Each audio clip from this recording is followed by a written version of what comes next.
This is the Death of a Dream podcast with your host, Hannah Ness. Welcome.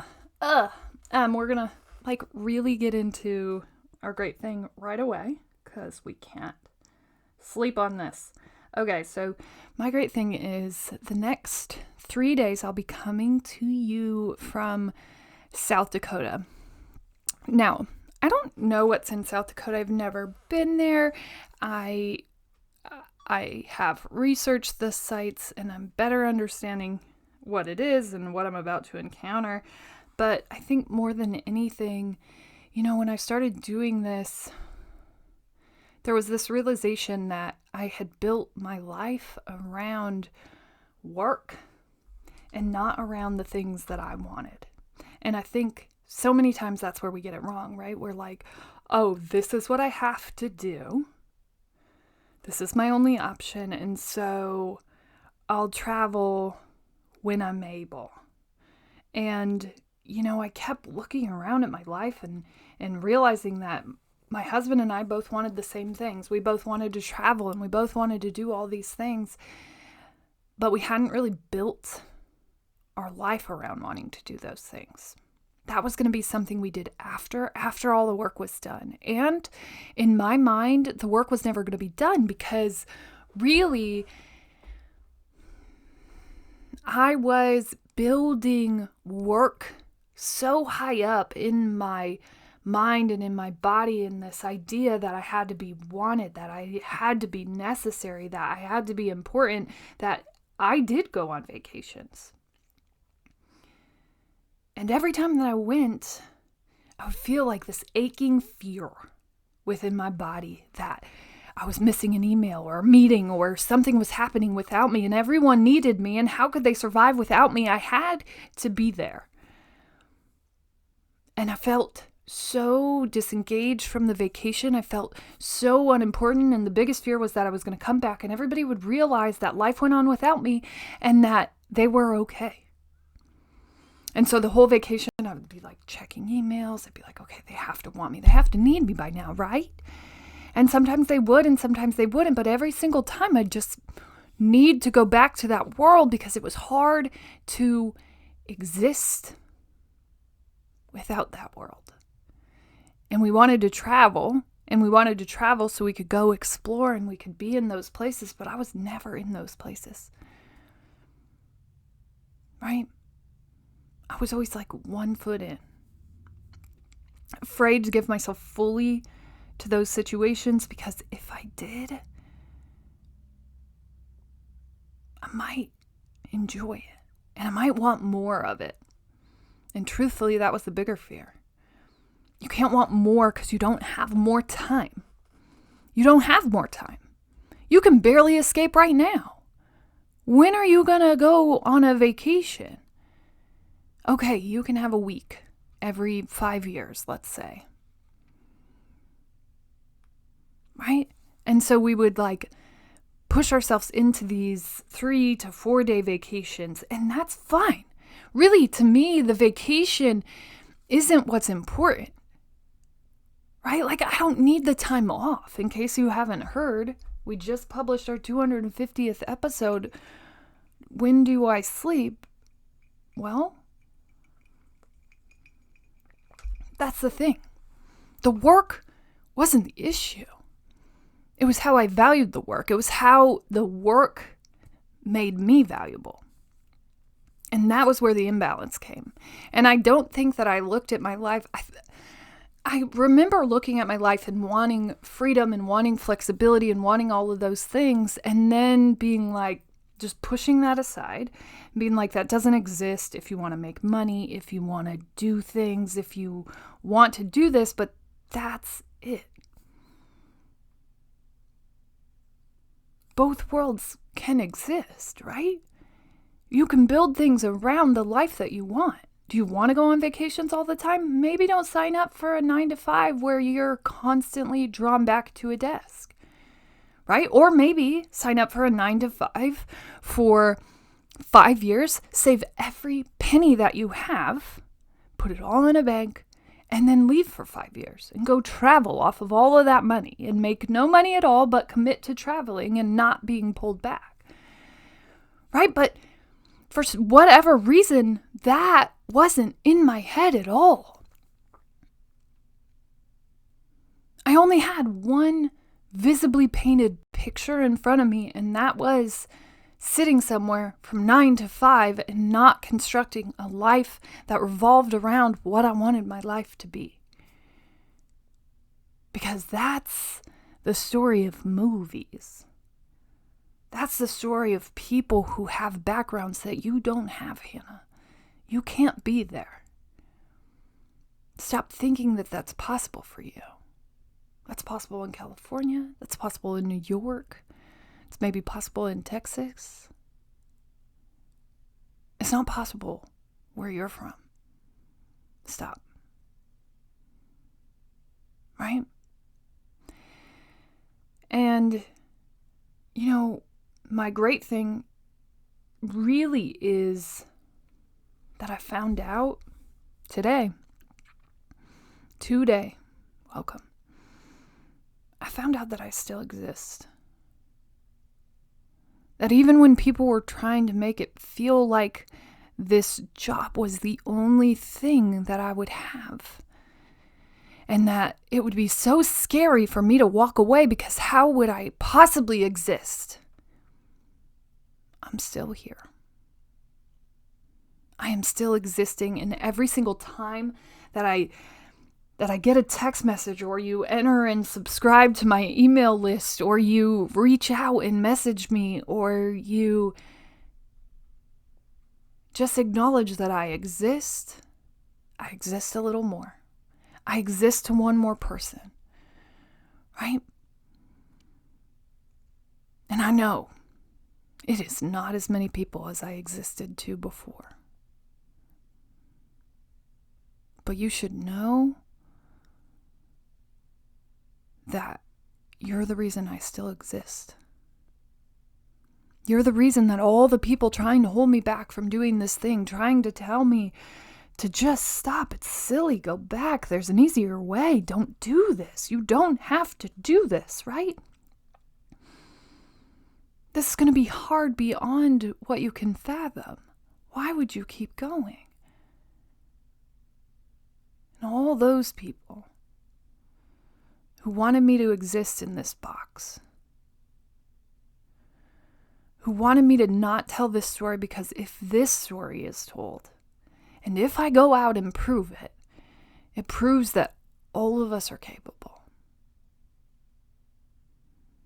And I think that reason is more the reason of people wanting me to stop than the other. And so my great thing really is that we're about to go on location. I am officially living a life that I don't want to vacation from.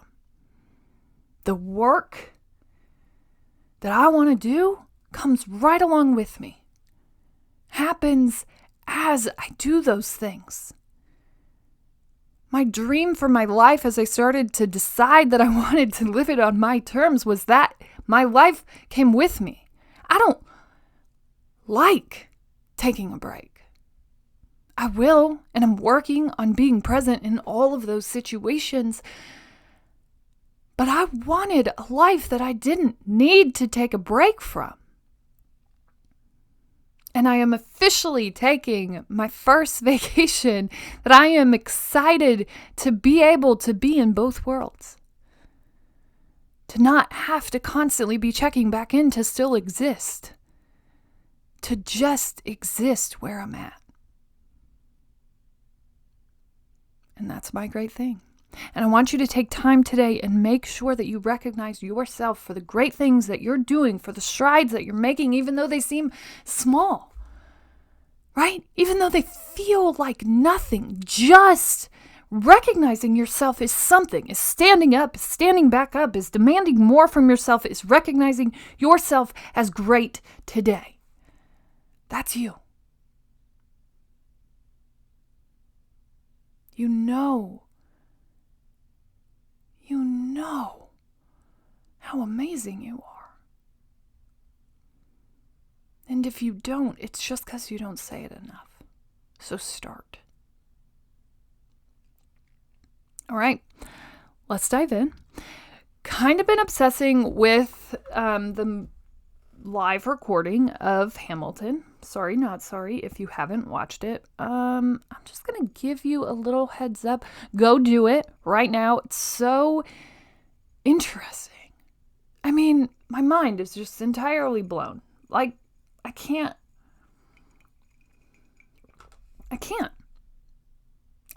even if I try, even if I wanted to, I can't wrap my head around it.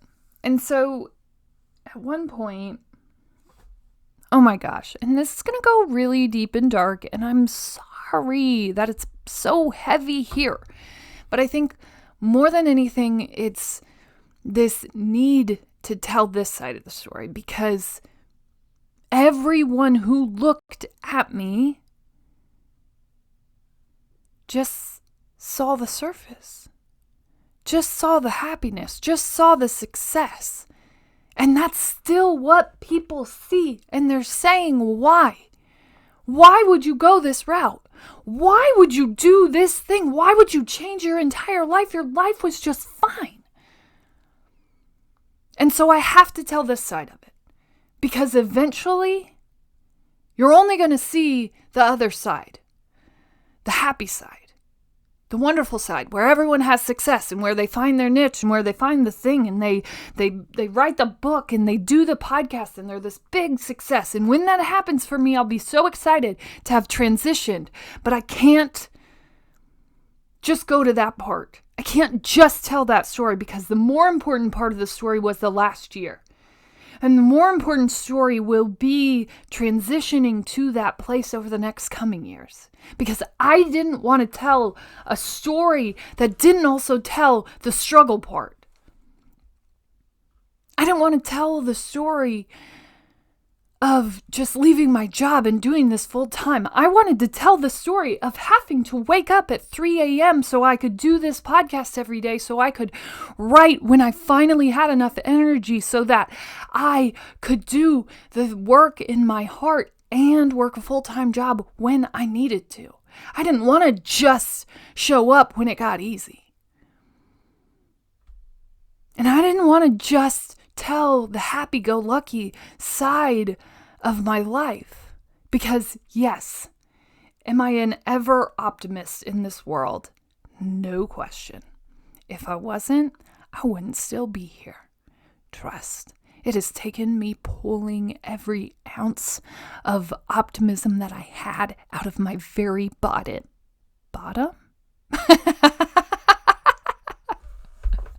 Body. It's taken that. Right? And I can't not tell this side, because without this portion of the death of a dream, the next portion would have never happened. And the greatest thing that I ever did was press record far beyond time when I was ready. Because that is the most important part of the story. I can't let you not know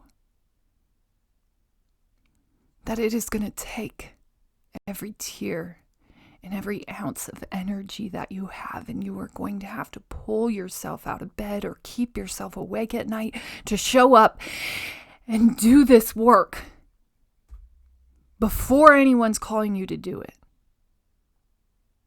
And having that example, having those people, grasping on to any one person that will say that your work is valued, and finding those people and waking up for that one person. Literally, one person talked to me for 6 months about this work being important. One. And every time that I got low, I had to wake up for her. Because if one person needed me, that meant that I had to keep going. Because if I gave up now, she would know that she needed to give up too. That if I wasn't strong enough to keep going, neither is she. And I couldn't give up for her. And I couldn't give up for me. And so here's the back part of the story that I didn't really want to tell, that I don't really want to get into, but that I have to. They talk about in Hamilton how he was always writing like he was running out of time. He was always fighting like he was running out of time, and I posted that yesterday on my Instagram. I was running the other day, and I'm running by the water tower in our town, and I'm obsessed with small town water towers. It goes back to, this is so crazy that I remember this, but I remember my mom being like, they're redoing the water tower. They're building a water tower. Hannah, you are never going to see something like that in your life again. This is a big moment. We have to go watch this.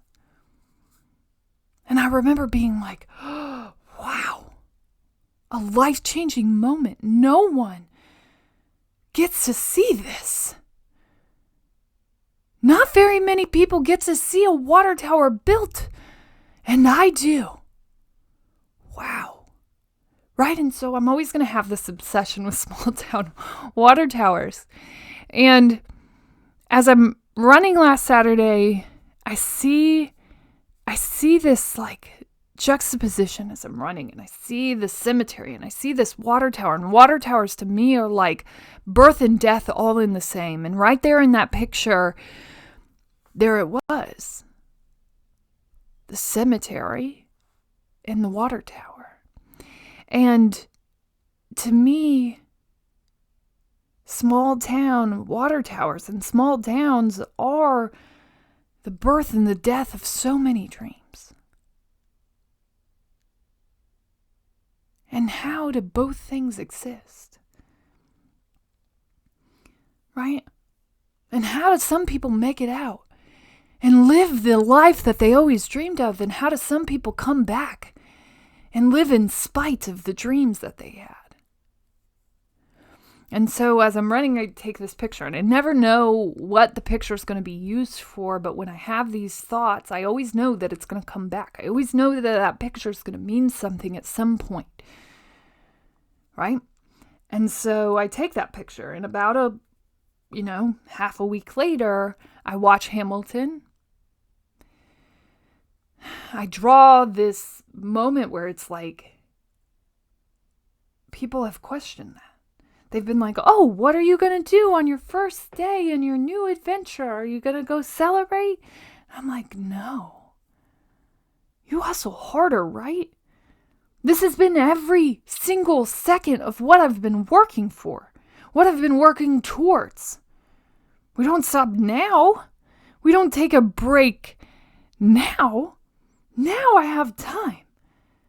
Now I have energy. Now I have the ability to learn, to take in more, to free my mind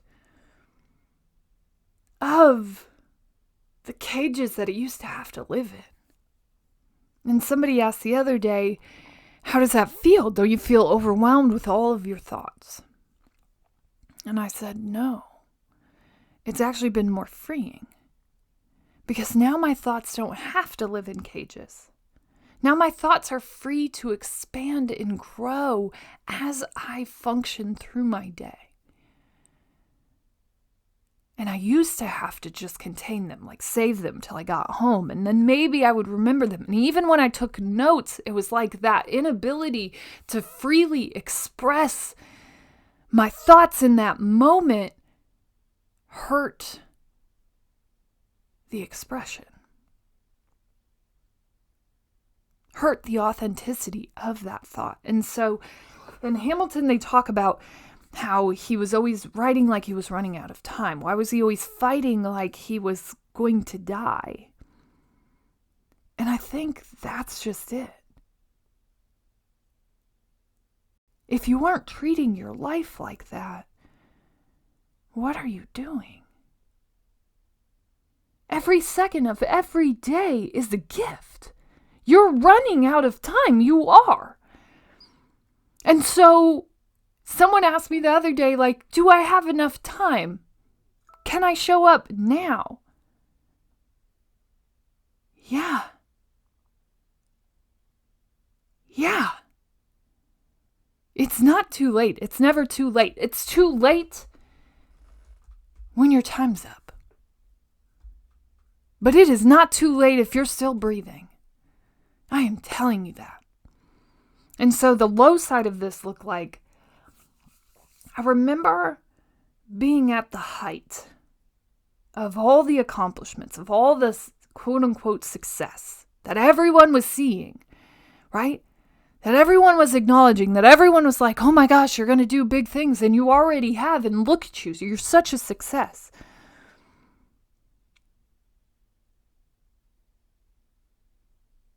And I wouldn't discount that. I was. Except for, to me, it wasn't exactly. I knew that it was close. I knew that there was worth here. I knew that it was so important in the grand scheme of the journey of my life, and I knew that I had to walk that path first. But I still knew in my soul that it wasn't what I was supposed to do. And the hardest thing was acknowledging that. Because on the surface, everyone acknowledged that it was perfect. That it was perfectly aligned. That it was wonderful. That I was great. That I was all these things. And yet I would still have these constant conversations where I'm just throwing around the term, yeah, I'm just going to go kill myself. And I think I would say it so free of hand, so light, so airy, that nobody would take it seriously. And I'm not saying that I was outwardly suicidal and that I was ever going to act on it, because I don't think my optimism would have ever let me act on it. But I think the scarier thing is people like me who have these optimistic, wonderful personalities also have this inability to allow themselves to feel the deepness of the feelings that they have. And so when I venture into these spaces, it's hard for me to tell both stories, but it's so important. Because yes, could I have signed up? Could I have done exactly what I'm doing now and not dealt with all my demons? No question. No question. And if I wanted to get rich and famous and write the books and do the things just based solely on the person that I show up in this world as, I could have. Because do I recognize that? Yes, I have something that some people don't have. I have this natural lightness that I can't even escape. Like my brain won't let me. I seriously struggle with having to accept that a moment is dire.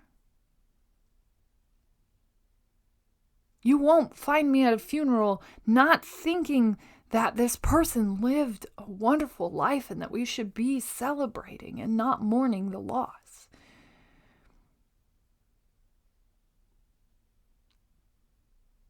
And I had all of these thoughts. And I know that me passing that off and saying like, yeah, I'm just going to go kill myself, and thinking that I should just drive off of a bridge more than 3 times a week at some points, and saying it out loud, but saying it jokingly, like I would never do that, but knowing deep down that that would be easier. And I could have just done all those things, right? But that wouldn't have been the truth. And it would have been easier to just go write the books on the ever optimist side and to go do those things. But that's not the truth. Until I knowingly recovered from all of this pain, until I really found and discovered, and you have heard that, Until I really dug into that place, I couldn't really free myself from it. And I couldn't do work that was true to my heart. And I couldn't do work saving people if I hadn't saved myself.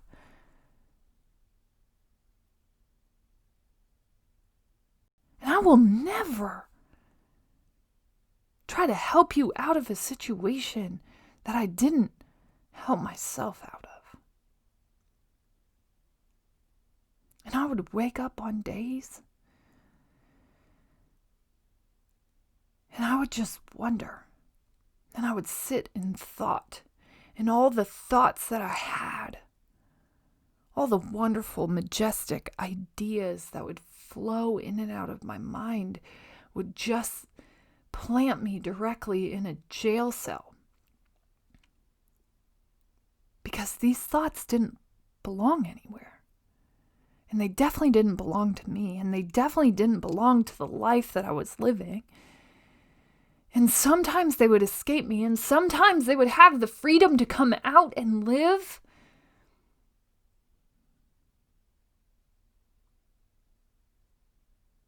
But those days were too few and far between. And every day that I had to closet them up, every day that they didn't get to live anywhere but in my head, was another day closer to wanting to escape. And I knew that. And I couldn't keep letting this person exist in parts of time. Only show up for parts of her life. Only be good when called on. Only be necessary when emailed. I couldn't do it. And so I didn't have a choice. And I also didn't have the money to pay for someone to quickly pull me out of this. I had to keep grinding and keep fighting and keep pulling at everything that I had. And so you wonder why I give all this away? Because I don't want you to have to suffer the way that I did. I don't want you to have to sign up for something and know that you don't have enough money to get the free ticket. And know that even if you did, you wouldn't have the presence to accept the knowledge. Because you are always going to be living in both worlds. You are always going to be living in the reality of your life and the wish that you could go make your dreams happen. And so it took me longer. And so it took me more books. And I didn't have the time to read the books. And I didn't have the presence to read the books and take them in.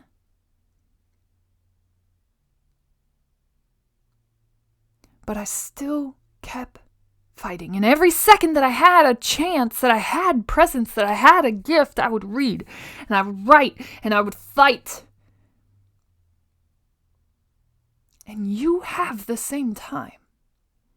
And now if you found this, you found someone who's fighting against the same things you are right now. I'm still fighting those battles, but I am 3 steps ahead of you. And if you want to know what it's like to fight and sign up and to keep showing up for a life that you want to live, then you can keep signing up for this journey. Because that's what we're talking about every day. Escaping this middle-class mindset that's been set up to hold all of us back. You are better than that. You deserve the life that you want, no matter where you're at in your story. If you're just starting, sheesh, you're going to do everything. And if you feel like you're behind, you're not. You can still do everything.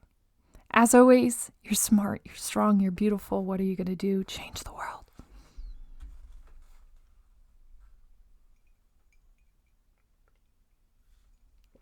we're going to record our intro.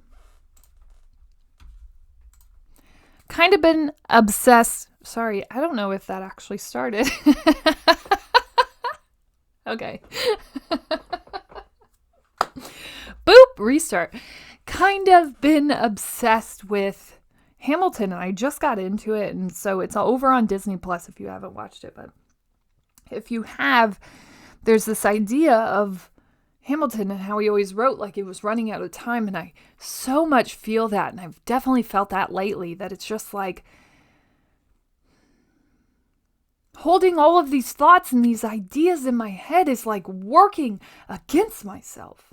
And the second that they come to me, it's like not letting it out in that moment. It's like wasting my time. And we are all running out of time.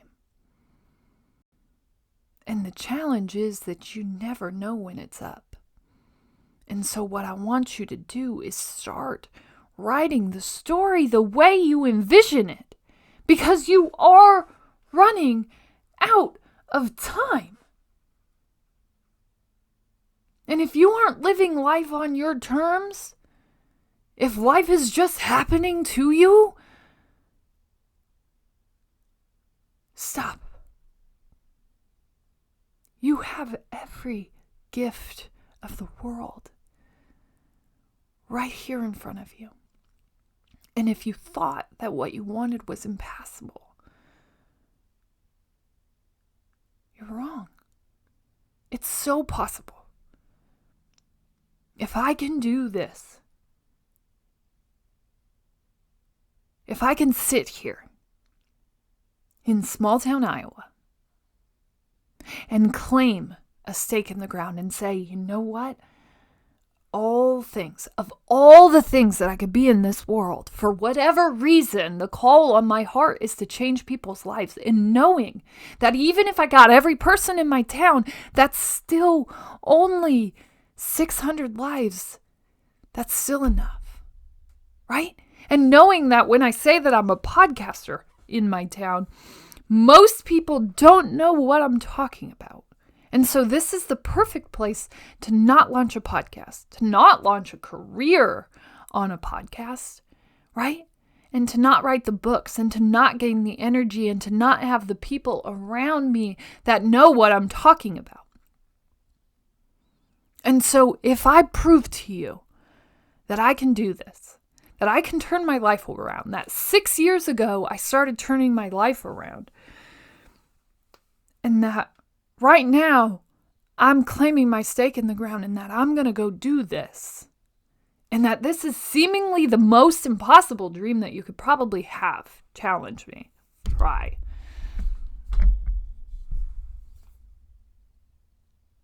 If I prove that I can do this, then I know you can live life on your terms. And every day that more people listen and more people follow and more people like it is a day that my story becomes your story.